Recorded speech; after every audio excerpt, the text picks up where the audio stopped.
Hello and welcome to MDM online study YouTube channel. MDM higher education college Raisingh Nagar की तरफ से एक बार फिर से आपका वेलकम है, स्वागत है। BSc सेकेंड ईयर वालों के लिए मैं एक बार फिर से हाजिर हूँ एक नई क्लास लेकर।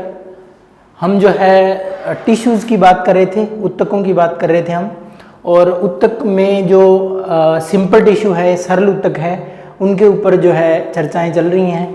तो जो चर्चा चल रही थी उसी को आगे कैरी ऑन करते हुए आज जो है अगले टाइप का जो सिंपल टिश्यू है, जिसको स्क्लेरेन्काइमा कहा जाता है, हिंदी में जिसको दृढ़ उत्तक कहा जाता है, जो कठोर होता है, उस उत्तक की बात जो है हम करेंगे। ये वीडियो जो है वो BSc सेकेंड ईयर वालों के लिए होगा स्पेशली, क्योंकि टिश्यूज जो हैं वो BSc सेकेंड ईयर के सिलेबस का पार्ट है। तो बॉटनी में BSc सेकेंड ईयर वाले जो हैं उनके लिए ये वीडियो जो है वो होगा, ठीक है। तो देर न करते हुए लेट्स स्टार्ट द स्क्लेरेन्काइमा।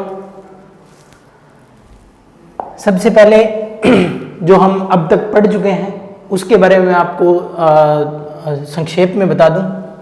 हमने जो है जब से हमने पढ़ना स्टार्ट किया था, मतलब जिस दिन से हमने पहला वीडियो देखा था, वो हमने प्लांट टिश्यू के ऊपर बनाया था। और प्लांट टिश्यू में जो वीडियो हमने बनाया था उसमें हमने सबसे पहले प्लांट टिश्यू में मेरिस्टेम की बात की थी, मेरिस्टेम कितने प्रकार के होते हैं ये बात कर ली थी। उसके बाद जो है हम परमानेंट टिश्यू की बात कर रहे थे। परमानेंट टिश्यू जो है उनमें सिंपल टिश्यू, और सिंपल टिश्यू में ये पैरेन्काइमा जो है वो हम पढ़ चुके हैं, पैरेन्काइमा जो है वो हम पढ़ चुके हैं। उसके बाद हमने ये 2 नंबर वाला जो था कोलेन्काइमा, ये भी पढ़ लिया था। और कोलेन्काइमा के बाद जो है आज हम बात करेंगे स्क्लेरेन्काइमा की। आज जो है वो हम बात करेंगे स्क्लेरेन्काइमा। तो स्क्लेरेन्काइमा जो है वो मेनली जो है एक हार्ड टिश्यू होता है, इसलिए इसका जो हिंदी में नाम है वो होता है दृढ़ोत्तक। इसको हिंदी में क्या बोलते हैं? दृढ़ोत्तक। अगर आप हिंदी की जो शब्दावली है उसके ऊपर ध्यान दोगे तो आपको इस दृढ़ोत्तक शब्द से ही पता चल जाएगा कि टिश्यू जो है वो कैसा है, उत्तक जो है वो कैसा है। दृढ़ का मतलब होता है हार्ड, ठीक है। और उत्तक मतलब उत्तक टिश्यू एक समान, एक ओरिजिन से और एक ही जगह पर उपस्थित ऐसी कोशिकाओं का समूह जो किसी एक विशेष कार्य को करता है, क्या कहलाते हैं? उत्तक कहलाते हैं। तो जो हार्ड टिश्यू होते हैं उनको इंग्लिश में जो है वो क्या कहा जाता है? स्क्लेरेन्काइमा, स्क्लेरेन्काइमा, ठीक है। स्क्लेरेन्काइमा जो है, पहले आपने जो पहली स्लाइड की उसके ऊपर आपने कुछ विशेष डायग्राम देखे होंगे, जो डायग्राम लगे हुए थे उसके ऊपर, वो सारे डायग्राम जो है वो स्क्लेरेन्काइमा से संबंधित थे, ठीक है। आगे बढ़ने से पहले, स्क्लेरेन्काइमा पर बात करने से पहले हम जो है स्क्लेरेन्काइमा का एक जो डायग्राम है वो देख लेते हैं। उससे जो है आपको पता लग जाएगा कि स्क्लेरेन्काइमा जो है वो एक्चुअली कैसा होता है। एक आम जो दिमाग होता है व्यक्ति का, वो जो है इमेजेस को जल्दी समझ पाता है और वो एक लंबे समय तक याद रहती हैं। ये इस तरफ वाला जो डायग्राम है ये किसी स्टेम का TS है, ये स्टेम का TS है। TS मतलब ट्रांसवर्स सेक्शन, अनुप्रस्थ काट, ठीक है। इधर वाला जो ये डायग्राम देख रहे हैं, ये एक जो ये इतना भाग है, सिर्फ ये भाग जो है इसको इनलार्ज करके दिखाया गया है, और ये एक 3D इमेज है, ठीक है। ये कैसी है? ये एक 3D इमेज है, 3D डायग्राम है ये। 3D का मतलब होता है 3 डायमेंशनल, जिसकी 3 सतहें हों, ठीक है। तो ये जो आप देख पा रहे हैं, ये जो है लंबी लंबी जो कोशिकाएं हैं, ये सारे स्क्लेरेन्काइमा जो है उसकी कोशिकाएं हैं, ठीक है। दिखता कैसे है ये आप इनमें देख सकते हैं। देखिए आप, ये जो इनकी भित्ति है वो मोटी होती है, और भित्ति मोटी होने से जो सेल जो है उसका ल्यूमन जो है वो छोटा हो जाता है, सेल के बीच में जो जगह होती है वो छोटी हो जाती है। ये देखिए, ये जो आप रेड कलर से देख रहे हैं, जो रेड कलर, जितनी भी सतह का रेड कलर जो है वो दिखाया हुआ है, ये रेड कलर जो है, ये रेड कलर स्क्लेरेन्काइमा को प्रदर्शित कर रहा है, ठीक है। ये क्या है? ये स्क्लेरेन्काइमा है। तो आपने देख लिया स्क्लेरेन्काइमा दिखने में कैसा होता है, मतलब अगर आप किसी भी स्टेम को काटोगे, उसका टीएस काट के आप जब उसको स्टेन करके डबल स्टेन करके माइक्रोस्कोप के नीचे लेके आओगे तो आप देखोगे तो आपको ऐसा जो स्ट्रक्चर है वो देखने को मिलेगा। ठीक है, तो ये जो रेड कलर की जितनी भी भित्ति वाली सेल्स हैं, ये सारी सेल्स जो हैं ये स्क्लेरेनकाइमेटस सेल्स हैं। ठीक है, अब बात करते हैं हम स्क्लेरेनकाइमा के ऊपर कि स्क्लेरेनकाइमा क्या होता है, कैसे जो है स्क्लेरेनकाइमा जो है वो बना होता है और क्या इसकी विशेषताएं होती हैं। एक एक करके हम सारे जो चीज़ें हैं उनके ऊपर बात करेंगे। सबसे पहले जो है स्क्लेरेनकाइमा। ठीक है, सबसे पहले स्क्लेरेनकाइमा के बारे में बात करेंगे। दो तीन जनरल चीज़ें हैं जो स्क्लेरेनकाइमा को विशेष बनाती हैं। क्या? सबसे पहली बात, अगर इनकी सबसे पहली विशेषता की बात की जाए तो सबसे पहली विशेषता जो है वो होगा इनकी कोशिका भित्ति जो है वो मोटी होती है। कोशिका भित्ति मोटी होती है। मोटी होने का मतलब है कि कोशिका भित्ति जो है वो थिक होती है। थिक कोशिका भित्ति जो है वो इनकी होती है। अब ये मोटी क्यों होती है? मोटी इसलिए होती है क्योंकि जो इसकी सेकेंडरी वॉल होती है, सेकेंडरी वॉल 2 डिग्री का मतलब सेकेंडरी वॉल, चलिए मैं सेकेंडरी लिख देता हूँ। सेकेंडरी वॉल जो होती है वो सेकेंडरी वॉल जो है वो इनकी मोटी होती है। आपने अगर सेल की स्ट्रक्चर पढ़ी हो बीएससी फर्स्ट ईयर में +1 +2 में, तो आपने देखा होगा कि एक सेल जो होती है उसके चारों ओर जो सेल वॉल होती है उसके कई कंपार्टमेंट्स होते हैं, primary wall, secondary wall, middle lamella, ये सारे पार्ट जो हैं वो होते हैं। तो ये कोशिकाएं जो होती हैं इनकी जो सेकेंडरी वॉल है वो मोटी होती है। किसके कारण? लिग्निफिकेशन के कारण। जो लिग्निफिकेशन जो है वो इन जो भित्तियां हैं उनको मोटा बना देता है। लिग्निफिकेशन के कारण जो है ये मोटी होती है। अब लिग्निन जो है वो प्लांट प्रोडक्ट ही होता है जो भित्ति में जमा हो जाता है और लिग्निन का जमाव होने से भित्ति मोटी हो जाती है और उसका जो साइटोप्लाज्म है वो धीरे धीरे डेड होने लगता है। ठीक है, साइटोप्लाज्म जो है वो खत्म होने लगता है, प्रोटोप्लाज्म जो है वो मृत हो जाता है और अंत में जो सेल जो है वो डेड हो जाती है। ठीक है, अब लिग्निफिकेशन से क्या होगा, इससे क्या फर्क पड़ेगा? तो दूसरी विशेषता जो है वो इनकी ये बताई जा सकती है कि जो सेल ल्यूमन होगा, सेल ल्यूमन होगा, ठीक है, या कोशिकीय अवकाश जिसको बोलते हैं, कोशिकीय अवकाश जो है, कोशिकीय अवकाश छोटा हो जाएगा। सेल ल्यूमन जो है वो छोटा हो जाएगा, छोटा हो जाएगा। किसकी वजह से? लिग्निफिकेशन की वजह से। लिग्निन, सुबेरिन, सेलुलोज, हेमीसेलुलोज, ये सारे जो हैं ये सेल वॉल के ही, सेल वॉल को बनाने वाले ही एलिमेंट होते हैं। ठीक है, सेल ल्यूमन जो है वो छोटा हो जाएगा। इससे क्या फर्क पड़ेगा? तीसरी विशेषता हम बता सकते हैं कि इनका प्रोटोप्लाज्म जो है, प्रोटोप्लाज्म जो है वो नष्ट हो जाएगा, या प्रोटोप्लाज्म जो है वो डेड हो जाएगा, या प्रोटोप्लाज्म ख़त्म हो जाएगा, या प्रोटोप्लाज्म नहीं होगा। तो प्रोटोप्लाज्म जो है वो इनके ल्यूमन में नहीं होगा। हम ये शब्द जो है इसके लिए यूज़ करेंगे। अब अगर प्रोटोप्लाज्म नहीं होगा तो क्या होगा? सेल जो है वो, कोशिका जो है वो मृत होगी, कोशिका जो है वो मृत होगी।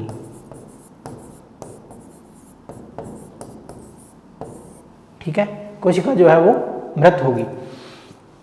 कोशिका अगर मृत हो जाएगी तो कोशिका क्या करेगी? किसी जो भी कोशिका में लिग्निफिकेशन होने से पहली बात तो सेल जो है वो डेड हो जाती है, और जब सेल डेड हो जाती है तो वो सिर्फ एक ही काम करती है, वो होता है यांत्रिक जो शक्ति जो है वो पौधे को प्रदान करता है। ठीक है, अब यांत्रिक शक्ति प्रदान करने के साथ साथ स्क्लेरेनकाइमा जो है ये जाइलम का भी पार्ट होता है। जाइलम का भी जो कुछ भाग जो है वो इन स्क्लेरेनकाइमेटस टिश्यू से बना होता है। तो दूसरा काम जो है वो इनका हम ये भी कह सकते हैं कि जाइलम में जब भी प्रेजेंट होगा तब ये क्या करेगा, ये जो वाटर कंडक्शन है उसका काम करेगा।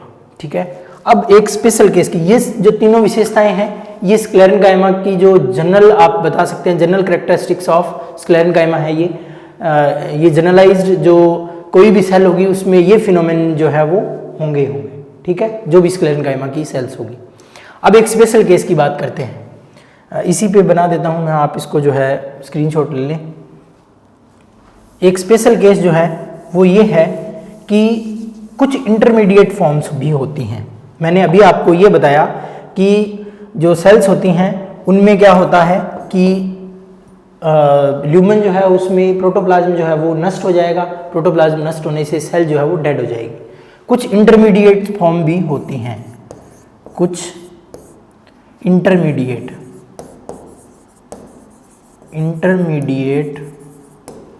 फॉर्म्स में इंटरमीडिएट का मतलब है कि वे कोशिकाएं जो पैरेन्काइमा से स्क्लेरेनकाइमा बनने की ओर अग्रसर हैं, मतलब अभी बनी नहीं है लेकिन पूरा का पूरा जो पैरेन्काइमा वाले कैरेक्टर हैं वो भी नहीं है इसमें। ठीक है, तो कुछ इंटरमीडिएट फॉर्म्स में क्या होता है कि प्रोटोप्लाज्म जो है वो प्रेजेंट होता है, प्रोटोप्लाज्म जो है वो प्रेजेंट होता है, प्रोटोप्लाज्म जो है वो प्रेजेंट होगा। अब प्रोटोप्लाज्म प्रेजेंट होगा तो हम इसको डेड नहीं कह सकते, हम इनको मृत घोषित नहीं कर सकते, तो हम क्या बोलेंगे इसको, तो जो ऐसी सेल्स होती हैं जिनमें कुछ प्रोटोप्लाज्म जो है वो कुछ हद तक प्रेजेंट होता है, तो उन सेल्स को जो है वो बोला जाता है स्क्लेरोटिक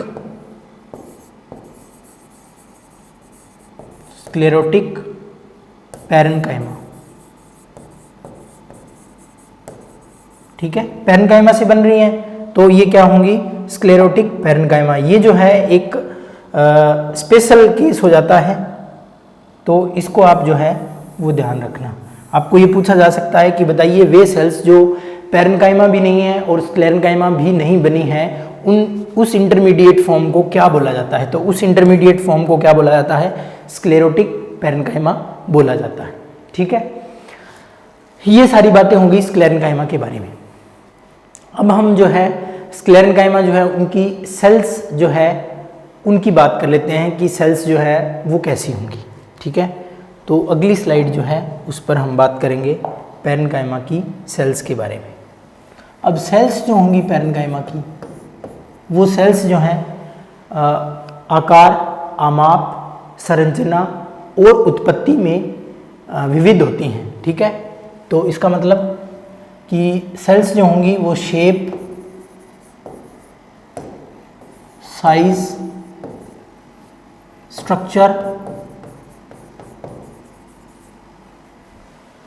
और ओरिजिन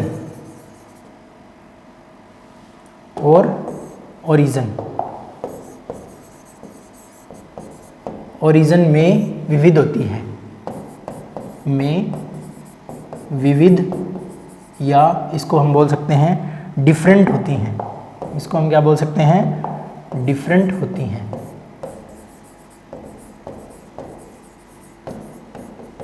डिफरेंट होती हैं, हिंदी में इसको बोलते हैं आकार, आमाप, संरचना और इसको बोलते हैं उत्पत्ति। तो ये सारे जो हैं वो विभिन्न हो सकते हैं। ठीक है, शेप जो है वो कोई भी हो सकती है, साइज जो है वो बड़ा छोटा हो सकता है। ठीक है, सेल्स जो हैं वो लंबी हो सकती हैं, पतली हो सकती हैं, मोटी हो सकती हैं। इसके अलावा जो ओरिजिन है इनका वो स्टील के अंदर जो टिश्यू होगा, मतलब प्रोटोडर्म होगा, उससे भी बन सकता है, प्रोकैम्बियम से भी बन सकती हैं। तो ओरिजिन भी जो है वो भी डिफरेंट हो सकता है। ये सारी जो है सेल्स की विशेषताएं होती हैं। ठीक है, इसके बाद जो है हम जो है इसके बारे में बात करेंगे कि जो ये पूरा का पूरा जो आपका स्क्लेरेनकाइमा है वो कैसा होता है, स्क्लेरेनकाइमा को कितने भागों में बांटा जा सकता है। ठीक है, आपको एक चार्ट दिखा देता हूँ मैं, एक चार्ट जो है वो हम ऐड करते हैं कि स्क्लेरेनकाइमा जो है वो कितने टाइप का होता है।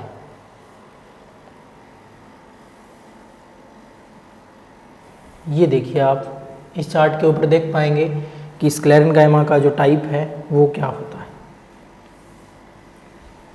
अगर आप देख पा रहे हैं तो जो ये स्क्लेरेन्काइमा है, इस स्क्लेरेन्काइमा का जो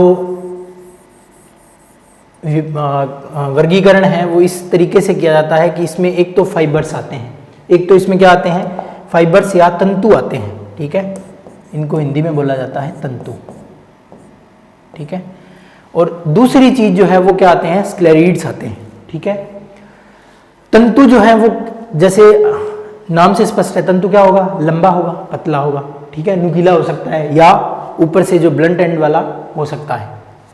स्क्लेरीड्स जो हैं इनका जो आकार जो है वो अलग अलग होता है, अलग अलग पार्ट्स में, मतलब पौधे के जिन भी पार्ट्स में पाए जाएंगे उनमें अलग अलग पार्ट्स जो आकार जो है वो होगा। आकार अलग होने से क्या होगा, जो इनका स्ट्रक्चर होगा वो भी अलग अलग होगा, मतलब तंतुवत नहीं होंगे वो, ठीक है।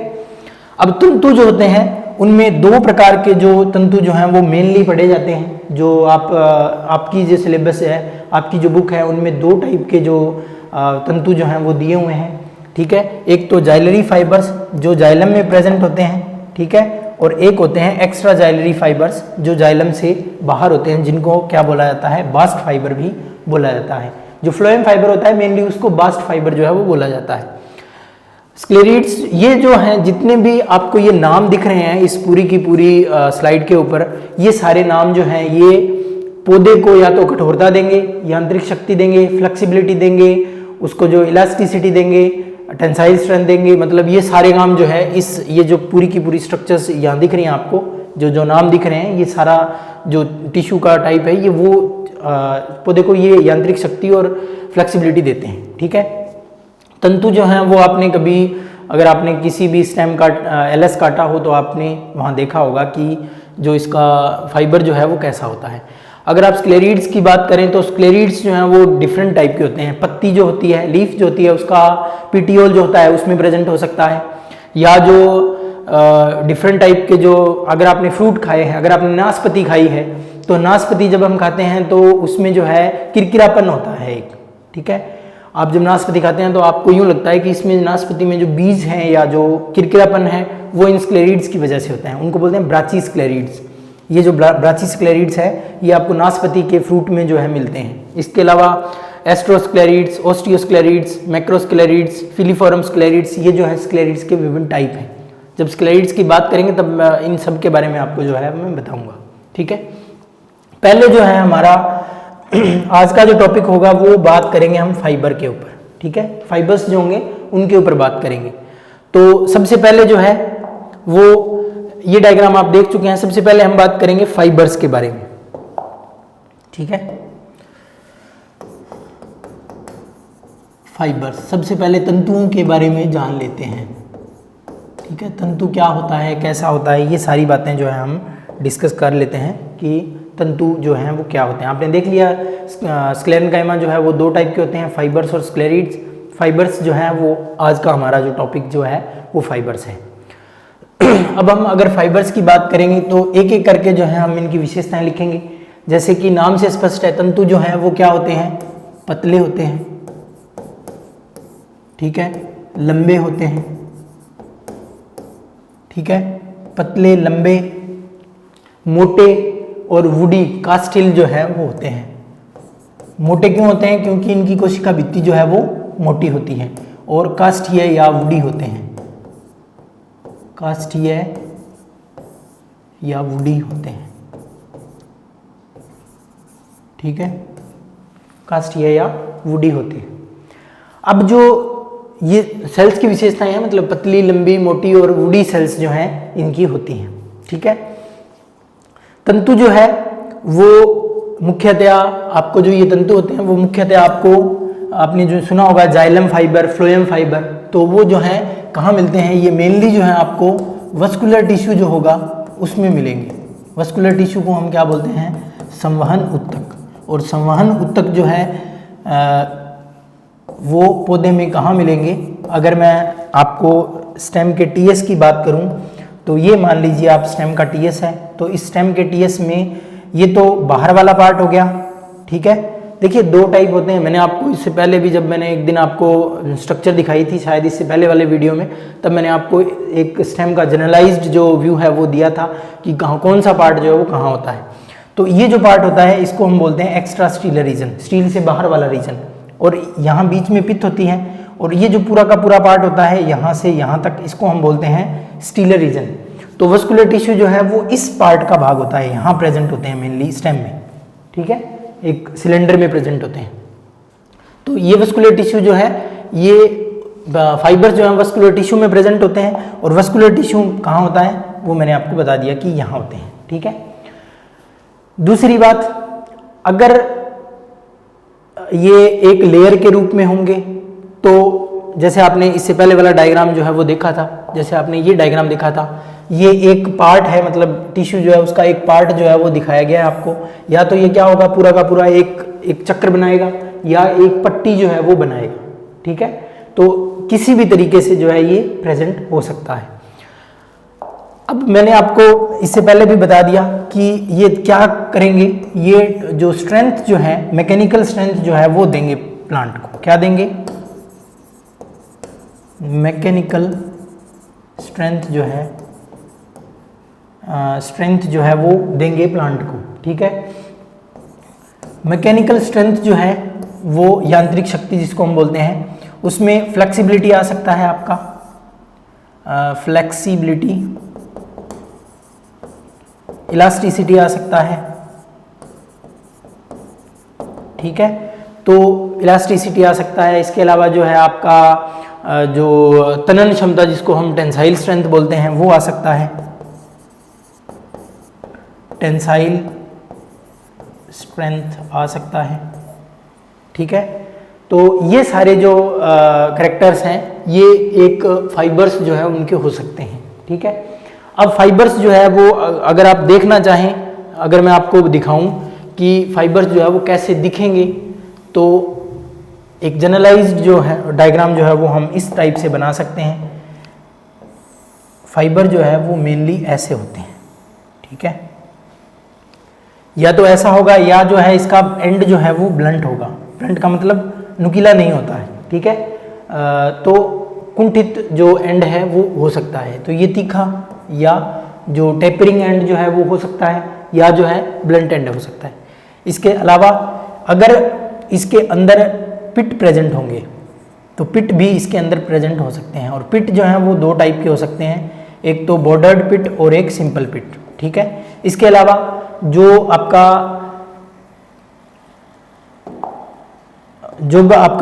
ये फाइबर होगा, इसमें सेप्टा जो है वो भी प्रेजेंट हो सकते हैं और नहीं भी प्रेजेंट हो सकते हैं। दोनों बातें जो है वो इनके लिए लागू हो सकती हैं, सेप्टा प्रेजेंट हो सकते हैं या नहीं भी हो सकते हैं, ठीक है। अब ये जो फाइबर हैं ये किस तरीके से जुड़े रहते हैं, ठीक है, क्योंकि ये क्या करते हैं, ये टेंसाइल स्ट्रेंथ देते हैं, ठीक है। तो ये टेंसाइल स्ट्रेंथ जो है वो किस वजह से आती है, वो ये होता है कि जैसे मान लीजिए ये आपका फाइबर है, तो इस फाइबर से अगला फाइबर जो है वो यूं जुड़ा होता है, ठीक है, मतलब इंटरलॉकिंग जो है वो प्रेजेंट होती है या ओवरलैपिंग प्रेजेंट होती है। अगर आप इस तरीके से फाइबर को देख रहे हैं तो ओवरलैप जो है एक दूसरे को करते हैं यूं, ये तीसरा फाइबर आ गया, ये चौथा फाइबर आ गया, ठीक है। इस तरीके से ओवरलैपिंग जो है वो होती है। इस ओवरलैपिंग की वजह से जो है वो जो सारी चीज़ें, जो टेंसाइल स्ट्रेंथ है, जो फ्लेक्सिबिलिटी है, जो इलास्टिसिटी है वो आती है, ठीक है। तो अगर आप इसके बारे में लिखना चाहें तो लिख सकते हैं हम एक लाइन जो है कि यांत्रिक शक्ति जो है, यांत्रिक शक्ति की वजह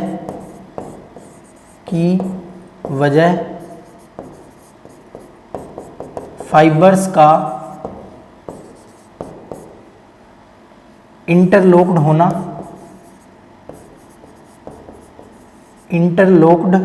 एवं ओवरलैप्ड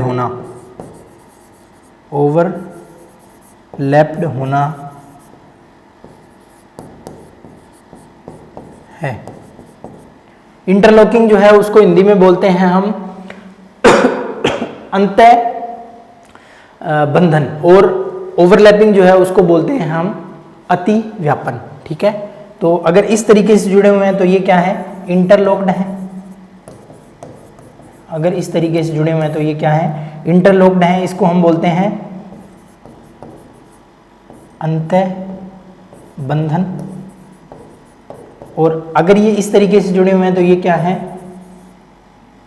ओवरलैप्ड हैं, ये ओवरलैप्ड हैं ये। और ओवरलैप्ड को हिंदी में क्या बोलते हैं, अतिव्यापन।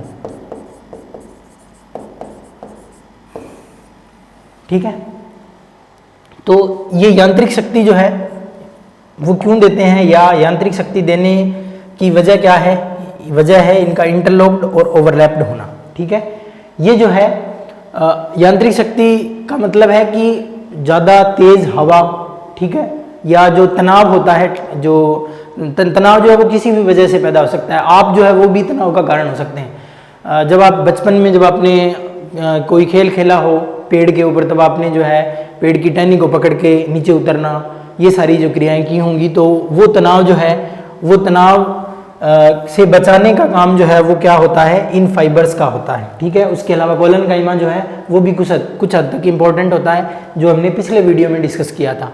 ठीक है, तो ये सारी बातें जो है ये फाइबर्स को स्पेशल बनाती हैं। ठीक है, ये हो गया फाइबर्स के बारे में। अब अगर हम आगे की बात करें फाइबर्स के बारे में, तो फाइबर्स की जो सेल्स होती हैं उनमें क्या होता है, लिग्निफिकेशन होता है। ठीक है, फाइबर्स की जो सेल्स होती हैं उनमें क्या होता है, लिग्निफिकेशन होता है। चलिए बात कर लेते हैं हम, फाइबर्स की जो सेल होगी उसमें क्या होगा, लिग्निफिकेशन होगा। ठीक है, लिग्निफिकेशन होने से क्या होता है कि ये जो फाइबर्स होते हैं इनकी जो कोशिकाएं होती हैं, वो कोशिका भित्ति जो है इनकी वो मोटी हो जाती है। ठीक है, अब मोटी होने से क्या होगा कि सेल, अगर ये सेल है, ये सेल है, मान लीजिए ये सेल है, तो इस सेल में क्या होगा कि ये कोशिका भित्ति इसकी यूं मोटी हो जाएगी। ठीक है, जो लिग्निफिकेशन है वो होता जाएगा, और लिग्निफिकेशन होने से ये जो ल्यूमन है ये सेल का छोटा हो जाता है।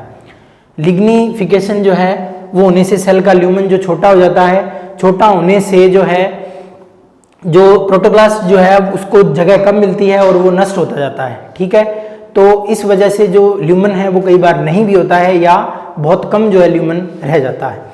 दूसरी बात, इनकी भित्ति जो होती है उसमें क्या होता है, ये मान लीजिए इसकी भित्ति है। ठीक है, इसकी भित्ति में पोर प्रेजेंट होते हैं। अगर आपने देखा हो प्लाज्मोडेस्माटा जो होता है उससे हटके कुछ पोर्स रह जाते हैं। ठीक है, उन पोर्स को बोलते हैं पिट। उन पोर्स को क्या बोलते हैं, हम पिट बोलते हैं। और पिट जो है वो क्या है, दो टाइप के हो सकते हैं आपके पास, एक तो बॉर्डर्ड पिट और दूसरा होता है सिंपल पिट। ठीक है, तो ये दोनों प्रकार के पिट जो हैं इनमें प्रेजेंट हो सकते हैं। ठीक है, और ये जो पिट जो होते हैं ये गोल होते हैं, यूं दिखने में यूं दिखेगा आपको, और इनकी वजह से क्या होता है कि जो वाटर कंडक्शन जो है जाइलम में जो फाइबर प्रेजेंट होते हैं उनमें जो वाटर कंडक्शन जो है वो इन्हीं पोर्स की वजह से हो पाता है। ठीक है, तो हमने क्या पढ़ा, लिग्निफिकेशन होने से सेल का ल्यूमन जो है वो छोटा हो जाता है, प्रोटोप्लास्ट जो है वो नहीं होता है, नो प्रोटोप्लास्ट। और जो सेल वॉल है उसमें क्या होता है, पिट प्रेजेंट होते हैं, और पिट जो है वो दो प्रकार के हो सकते हैं, सिंपल पिट और बॉर्डर्ड पिट। तो आज की क्लास जो है वो यहीं तक होगी। इससे आगे का पार्ट जो है वो हम अगली क्लास में डिस्कस करेंगे। आप जो है वीडियोस को लाइक करते रहिए, शेयर करते रहिए, और ज़्यादा से ज़्यादा जो है इसका थैंक यू।